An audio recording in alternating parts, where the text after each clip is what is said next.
Hello and welcome to the Locker Room. I'm your host, Spencer Ball. Today, I'm joined by Austin Nasser to discuss the NFL Conference Championship games. So first off, we had an action-packed first game. The Bengals took on Kansas City in Arrowhead, and it looked grim at first for the Bengals, but they pulled off a 21-3 comeback and ended up winning the game 27-24 after holding the Chiefs to just a field goal in the second half. So what do you take away from that game for both teams? I think first things first, you got to give credit to Joe Burrow and the Cincinnati Bengals. To see what they did early on in the game, it was not much, all right? They were down 21-3.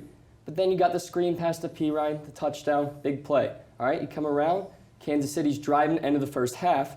Eli Apple, who had been burnt a couple times early in the half, he was kind of getting exposed on Twitter, actually, makes a big play on the goal line, tackling Tyreek Hill, says leave the score at 21-10. And then get in the second half, things start to roll for Cincinnati. You drop back, you only rush 3 to 4 guys. You're containing Mahomes, you're getting after the quarterback, and you're blocking on the offensive end. All right, Joe Burrow made a lot of great plays. He's elusive, he's running, he's finding Jamar Chase, and T. Higgins with a great game. Underrated player who just slant routes all day. He kept feeding them, getting them key first downs. Definitely, and as you mentioned, the Bengals, it was a little slow start in the first half. Ended it well, though, and continued that momentum on. And one of the things that stood out to me was Patrick Mahomes, I believe, only had 55 passing yards in the second half. So like you mentioned, they were dropping back into coverage, but the front four really had a great game, especially late in the game. We saw guys like Sam Hubbard come up with some big plays, forcing Mahomes to run around, and the coverage was pretty good because, he was finding as much time as he could, but the Bengals really figured it out in the second half and found a way to just claw back and ended up with a game-winning field goal from Evan McPherson, who's, he's been a stud so far, most field goals by a rookie in postseason history, and he's just trying to continue the streak. And for our second game, we had the Rams host the Niners here, and the game going into it, it's the third time they've played this year, so it's a division rematch for the third time. And the 49ers, they've won both of them. They actually won 6 straight against the Rams going into that game. And it looked as they were about to win their 7th straight, but the Rams surged in the 4th and ended up taking the victory away from them. Yeah, I think, like you said, the Niners had control of the game, and they're the type of team that it's easy for them to find control in games. They've got a great rushing attack, which they didn't really seem to get too good of a performance from yesterday. But usually, you got guys like Deebo Samuel, Elijah Mitchell, who are just pounding it on the ground. But the Rams, they held strong, they found a way, and they got it done. Obviously, the guy we're going to look at is Cooper Kupp. He's been phenomenal all season long. He's been the go-to guy for Matt Stafford. But hey, let's give some credit to Odell Beckham Jr. with probably his best performance as a Ram so far. And I believe it was his first 100-yard game in over 2 seasons, which is just crazy to think about for a guy of his talent. So I think when you look at it, you got the Rams. At the end of the day, they're a star-powered team. They got the guys who are going to make plays. Matt Stafford, 0-3 in the playoffs coming into this season. But this guy, he just comes in and he wins 3 games, gets them to the Super Bowl just like that. So that shows he really just didn't have the team around him, and he is the type of quarterback who can guide a team to the Super Bowl. And I think he'll play well on February 13th when the time comes. Yeah, definitely. We've seen Stafford, kind of have some up and down games where one game it looks like he's throwing for 500 yards, he's airing it out, and then the next game he'll make a few bad passes, but we've seen him play really well so far in the postseason. He had 1 interception yesterday, but other than that, put up 337 passing yards and 2 touchdowns, both going to Cooper Kupp, as we mentioned. He won the receiving Triple Crown this year. There's not much more you can say about the guy. He's just putting on a performance. Yesterday, 11 catches, 142 yards, and he caught both the touchdown passes. He's just unguardable, great route runner, great hands, and ultimately he kind of led them to the victory against the 49ers there. And we also, one thing, as you mentioned, the 49ers seemingly had control, but then they had to go for a 2-minute drive to try and tie it up, and that's just really not their style. They're, as you mentioned, kind of a ground and pound, dink and dunk offense. And then in the end, as you see, the pressure got to Jimmy G. The pass deflected off his receiver and picked off to seal the game. So the Rams finally break the streak. They beat the 49ers and will end up hosting the Super Bowl at SoFi Stadium out in Los Angeles.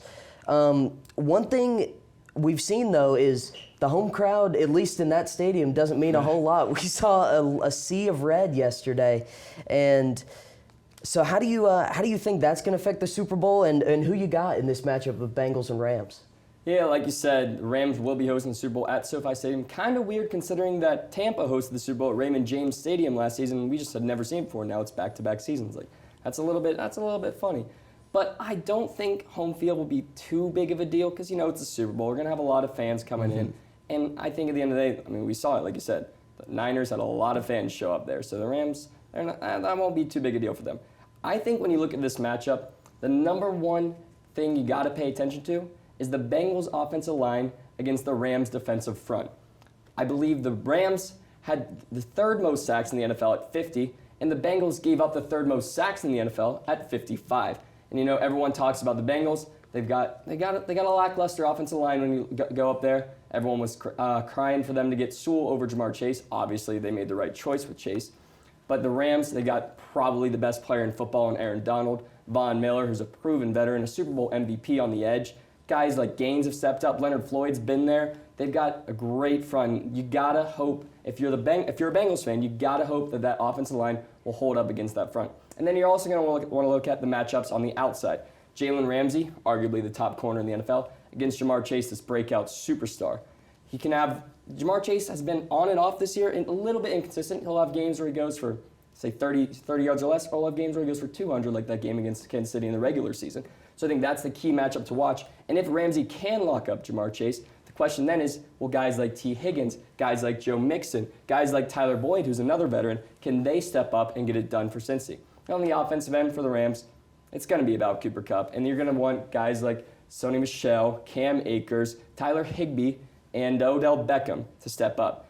But at the end of the day, Stafford has that chemistry and that connection with Cooper Kupp. So can the Bengals do what they did in the second half against Kansas City, lock it up in the back end so that they give their offense a chance to put points on the board?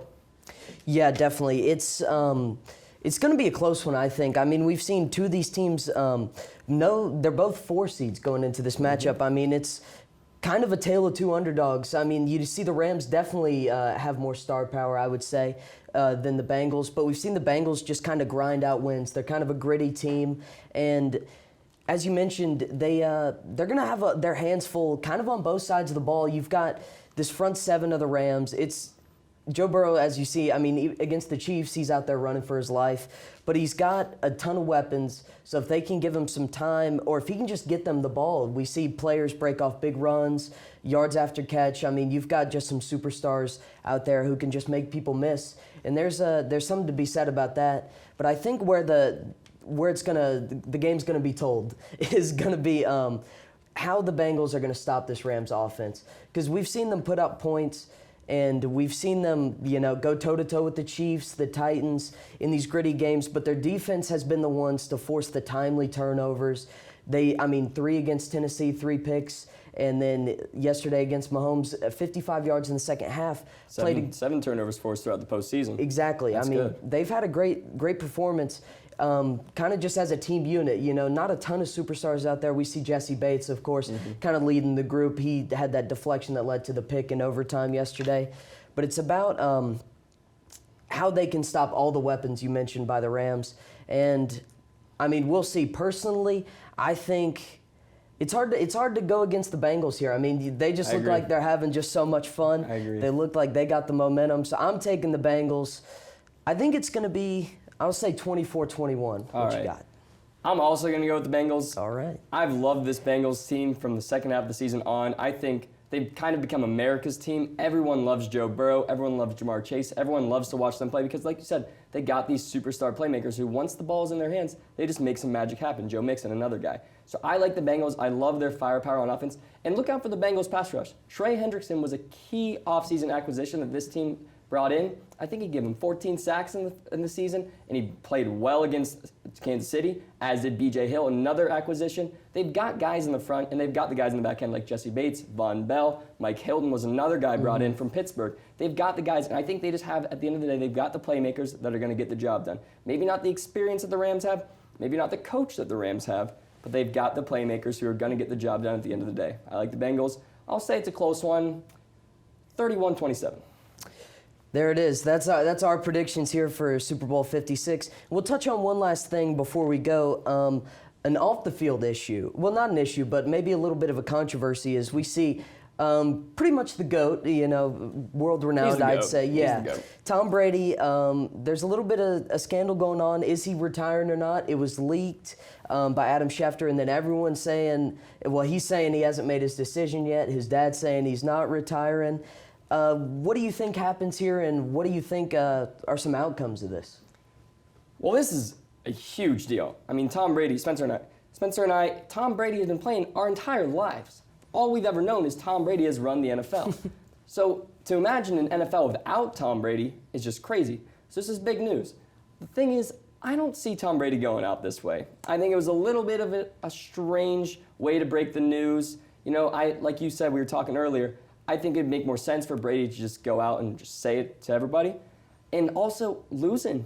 Tom Brady going out in a losing fashion, I don't really see it. The guy's got 7 Super Bowls more than any team in history. You'd think he'd want to go out on top, and he's still on a great team. They're injured this year. He's got a good team if he wants to come back to Tampa Bay next year. So I don't think it's the end for Tom, but at the end of the day, I wouldn't be surprised if it is. And if he is gone, that's a sad day for the NFL, whether you hate him or you love him. Yeah, although a sad day for the NFL, the inner Panthers fan in me would be happy. A little easier division. Yep. But time will only tell. So that's going to wrap us up for this episode. For Austin Nasser, I'm Spencer Ball, and we'll see you next week.